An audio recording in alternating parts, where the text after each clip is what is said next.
you. I was just standing backstage with my wife, who never comes to events like this. She's not very political, but she has very strong political feelings, so strong that she doesn't like to hear about politics because it winds her up. And she says, 2 seconds ago, she goes, and she's a very sweet person, former religion teacher, and she goes, I want to introduce you. And she has that kind of crazed look in her eye, and I said, I don't know if that's a good idea. Why do you want to introduce me? And she said, because I want to lead the crowd in a chant, we are not garbage. And I thought, that's it right there. The abuse that the best people in the country have taken for the past 8 years is too much. You're garbage? Really? Listen to who's saying that. Anyway, I'm really grateful to be here. I never thought that I would be speaking at a rally for Donald Trump. This is the 4th time I've done it.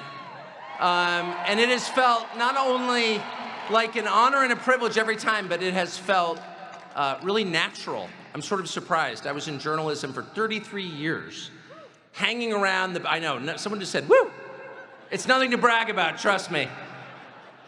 I honestly feel like saying I was young and I needed the money. You know, it's almost like when the naughty pictures of you emerged, and you're like, that was the old me. But I spent my whole life standing at the back, watching, and I always thought, oh, politicians, they're disgusting. By the way, I still think that. I would never get on stage and endorse one. You'd have to be totally bereft of a soul to do something like that. And here I am with a full-throated, utterly sincere endorsement of Donald Trump. How did that happen?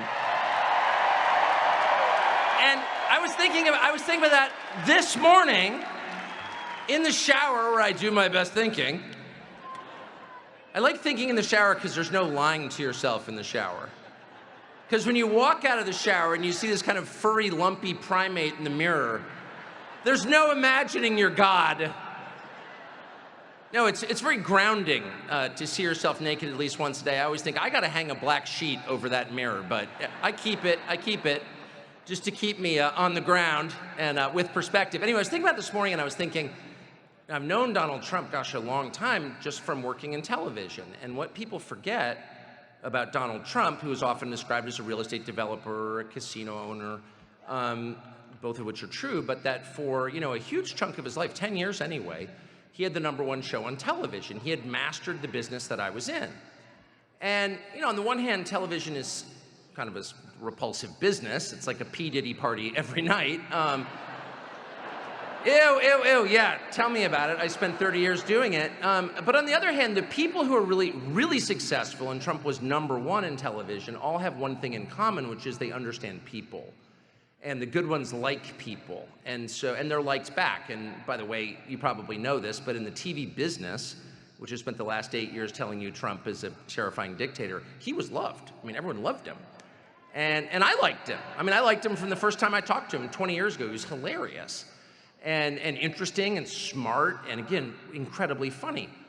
And it was almost 10 years ago. It was the winter of 2015. I was in the car. I'd actually interviewed Trump that morning. I was working on a TV network that shall not be named. And Trump was the guest. And he was, of course, this famous star on another network, NBC. And he did great, like he always did. We had a great time. And about 3 hours later, I was in the car going somewhere, and he called me. And he said, I just want you to know that I'm thinking of running for president. And I just did not take it seriously at all.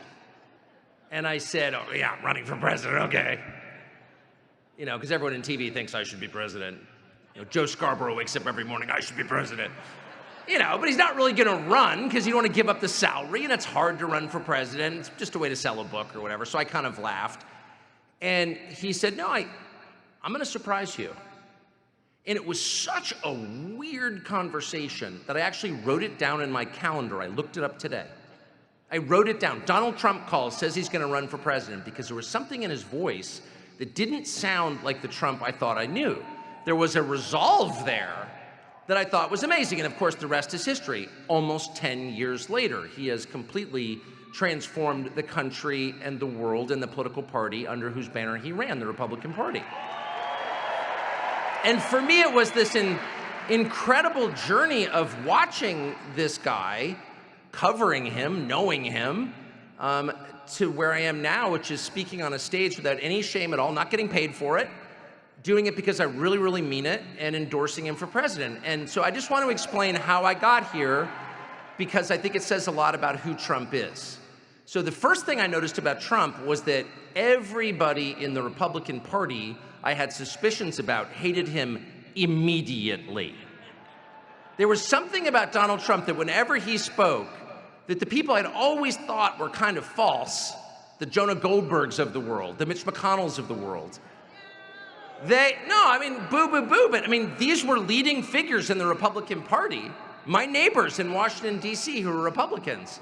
You know, here Trump comes out of nowhere. He seems to be gaining traction. People who'd never voted Republican, who never voted at all, seem to like Trump. This seemed like great news if you're trying to expand your political party. And yet the Republicans in Washington were so offended by Trump that they couldn't even talk about him. I remember being at a Christmas party in 2015 with my aforementioned sweet wife at our neighbor's house. You know, all kinds of people sitting around, and someone mentioned Trump, and my wife, who's not political at all, says, "I like Trump." I remember one of my neighbors goes, "Oh yeah, I like Trump." Oh, that's hilarious. And my wife goes, "No, I do like Trump. Why, is that bad?" And people, it was like the devil getting splashed with holy water. They just moved back slowly, staring at her like, is this person dangerous? That was such a shocking thing to say in Northwest DC in 2015. And I began to ask myself, why is Donald Trump so threatening? Is it because he's got some crazed extremist program? No. Everything he said was kind of moderate and sensible, like, I don't know, we should have a border. And if we're gonna have NATO, maybe the countries in NATO should help pay for it. If we're gonna defend Europe, maybe they could, pony up a little bit. Why are we paying the entire bill? That didn't seem crazy to me. Boy, they treated Trump like he was a dangerous freak, like he just escaped from the state mental institution. Shackles on his arm and a butcher knife in his hand. Stop this man! And I just remember watching this. I wasn't emotional about it at first, but I remember thinking, my neighbors all seem so reasonable and sensible, even the Democrats. All kind of normal people. I lived on their street. Why are they so mad about a guy who says stuff like, we should have a border? And then I realized that they hated Trump because Trump asked questions they couldn't answer. Like, why are we doing it this way? And I remember thinking and saying, well, I don't know, why don't you just answer his question? If not having a border is such a good idea, if it's so important to have a tight labor market, or if you think tariffs are so terrible, why don't you just explain why? Why are you yelling at the guy? No matter what he said, he would get up and say, I think we should have tariffs. And they would say, racist! And I would think to myself, what do tariffs have to do with race? I was completely confused. And then over time, within about a year, I realized people hated Trump because they were guilty of crimes. And those people were my neighbors and coworkers. My mind exploded. Ultimately, I had to leave the city where I spent my entire life. Because thanks to Donald Trump, I saw what it really was, which was a scam. It was the richest city in the United States. Its suburbs, 8 out of 10 of the richest suburbs were suburbs of Washington, D.C., and we didn't make anything. There was no business there. There was no production of anything. By the way, there was also no creativity or open-mindedness. How did these people get so rich? Well, by stealing. That's how. That had never occurred to me till Trump came. And yet everybody involved in the grift knew instantly the jig was up.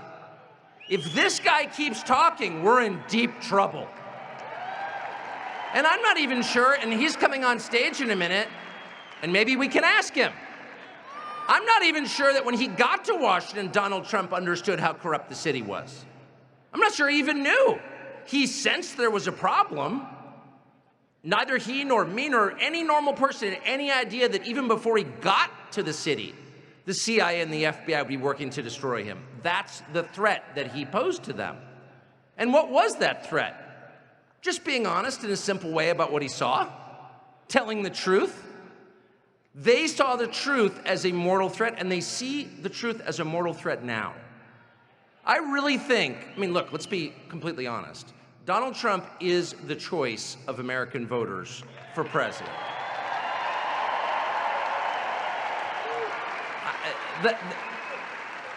That's not wish fulfillment. I'm not saying that because I want it to be true, though I do. I'm saying that because it's completely obvious.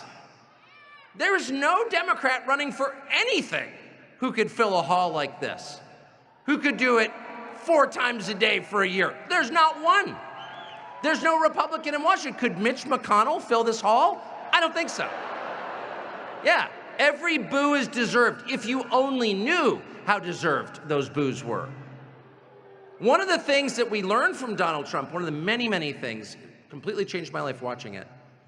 One of the many things we learned is that the Republican Party, the leaders of the Republican Party, really despised their own voters. They had zero interest in improving their lives. And we know this because as 100,000 a year died of drug overdose, as their towns died from offshoring of industry, as their towns were invaded from people from foreign countries who were here illegally, they did nothing. Their attention was focused abroad to the Middle East and Eastern Europe. That's where all the money went. That's where all the prayers went. That's where all the attention went, because that's all they cared about. They didn't care at all about their own voters. And by the way, I didn't really know that. I think most people in this room sense that. You know when someone doesn't care about you, you can feel it. You can feel the contempt coming off them in oily waves.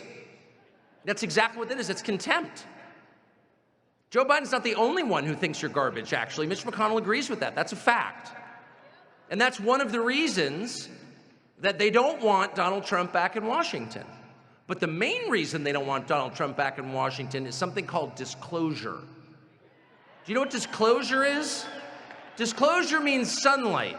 Disclosure is the principle that you, as an American citizen, an equity owner of this country, not a renter, not a serf, not a slave, but as a citizen, an owner of this country, a person on whose behalf the government exists.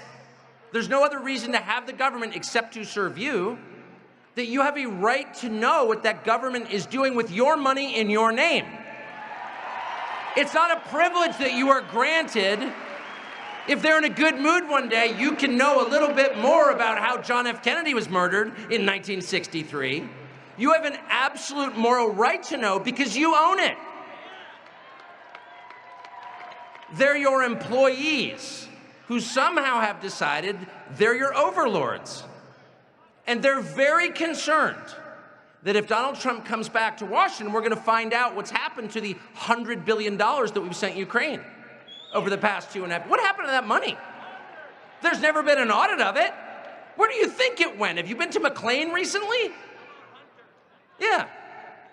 It's not just Hunter Biden, by the way. Hunter Biden, I mean, to his great credit, was so high on crack he couldn't steal half as much as, you know, your average contractor in Washington and his friends. So the truth is, actual crimes have taken place. Crimes that made people rich, crimes that hurt American citizens, and you're not allowed to know their scale or the details about any of them because it's classified. And they're terrified if Donald Trump gets back, accompanied by a full cast of reformers, not alone this time. Not a single man riding into Washington, man against the machine. It's hard to do that. He did it. He fought off 2 impeachment attempts for daring to do it. But if he comes back with, I don't know, Bobby Kennedy and Elon Musk, when he comes back with an army of people who know exactly what's up, they know what's going on, they know where the bodies are likely to be buried, and they're coming with shovels to dig them up. What you're seeing now is actual panic and desperation. And I guess I've kind of backhandedly defended Hunter Biden on the grounds that he was so out of it, he had no idea what was actually going on. I'll extend the same courtesy to Kamala Harris. And that creepy guy who's following around on the campaign trail. By the way, AOC just said the other day, speaking of which, AOC, that would be Alexandria Ocasio-Cortez. I love that. She's this revolutionary who's named after a conquistador and doesn't even know it. Your last name is Cortez, honey. Sit this one out. Excuse me.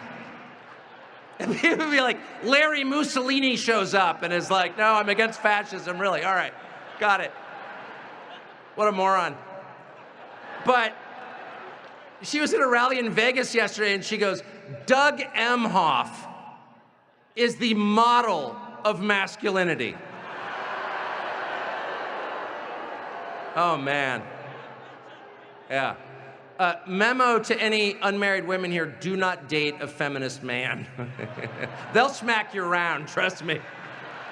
It's the weak ones you have to be afraid of, but it's the strong ones they're afraid of.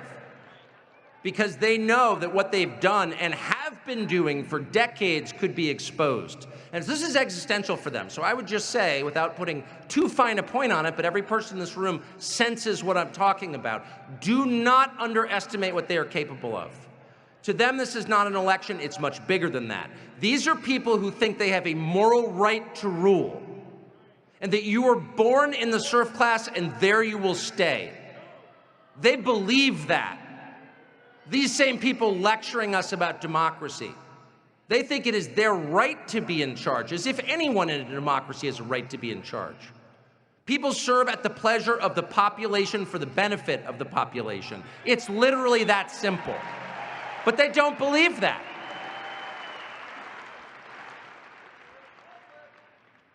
Donald Trump has stood in the face of that group, which includes every power center, not simply in the United States, but in the world, almost since the day he called me in the car in the winter of 2015 and said he was dead serious about running.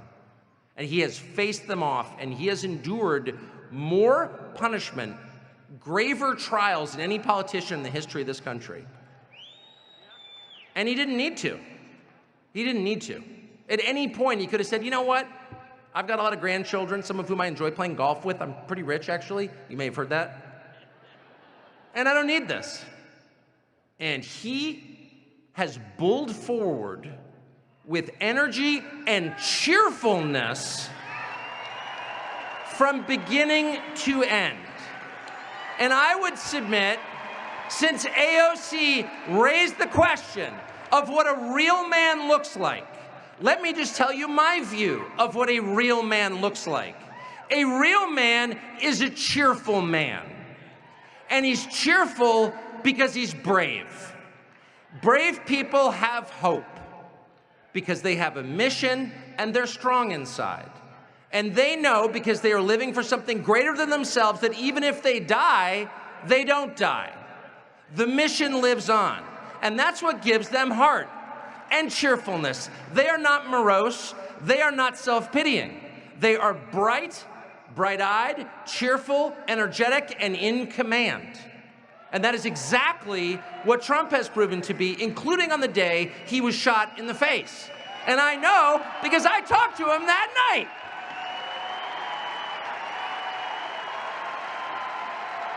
And he made a joke about it. And I sometimes think, I'm a pretty tough guy. I've been fired by all these cable networks. It's really hard to be fired by a cable network. I've really been through it. Thank me for my service later.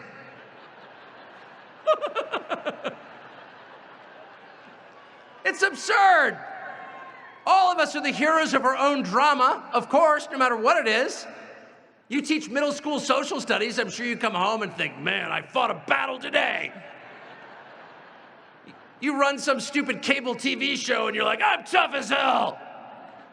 Try getting shot in the face at a rally and then pushing off the Secret Service and standing up with your fist in the air. Try that. That was the most revealing moment I have ever seen in the life, not just of any politician, but of any person I have known personally, someone I actually know. And that's the moment that little boys dream about. That's, I mean, every little boy, because men do not become men organically, they have to prove that they're men. And every little boy dreams about some war scenario. Everyone's dead but me, and I'm charging the machine gun nest because I'm the bravest man. Would you? Would you be the bravest man? Or would you be in fetal position, calling out your mom's name? I don't know, we don't know. You haven't been put in that position, I haven't either. Donald Trump just was on camera. It was so unbelievable that Democrats on MSNBC and the internet immediately accused him of faking it on the grounds that nobody could be that brave. And it's true, that's not a kind of Doug Emhoff thing to do. Kind of hard to imagine the second gentleman standing up and being like, fight, fight, fight. You know, or Tim Walz. But the truth is, masculinity is still an indispensable thing. I'm sorry. It is. Even in an age of Uber Eats and air conditioning. No one's going out to slay a mastodon with a spear, but you still need a brave man in charge. Because it's a rough world and unexpected things happen. And as my friend Mike Tyson said, famously, everybody got a plan until he gets hit in the face. So what's your plan when you get shot in the face? You don't have a plan. You act purely on instincts, and that's when we find out if you're a leader or not. And that's what we learned. And we're learning it still. We're learning it still, because even if you or me have been able to pull that off, you think that's the end? You think that's the last time they're going to try to do that to you? Are you joking? No, probably not. You think even if you manage to get the most votes, you can get elected. If you get elected, what's it going to be like to govern? It is an unending struggle every single day to represent the people you've promised to represent, the people who otherwise have no representation, none. Because trust me, outside of Donald Trump, very few people in Washington care about you, and I mean that, because you're not Ukrainian. But he does care. And because he cares, because at this point, I don't care if you're a New York Times correspondent, and if there are any in this room, let me raise my middle finger in your face. And that is heartfelt. I mean that. That's not just some talking point I'm throwing out there to make you feel good. My hostility toward legacy media is earned. I know them. They're worse than you think. But that's not just a talking point. That is real. Someone who is willing to do that on your behalf is not only the man you need, he's the only man who can represent you. Because that's what it's going to take. You're going to have to stare down the barrel of the hate aimed at you, not just from assorted people on the internet, but from the most powerful people on the planet, and you're going to have to stand up straight and say, onward, with a smile on your face every day. And he's the only person I have ever met in my entire 55 years on this planet who can do that. So with that,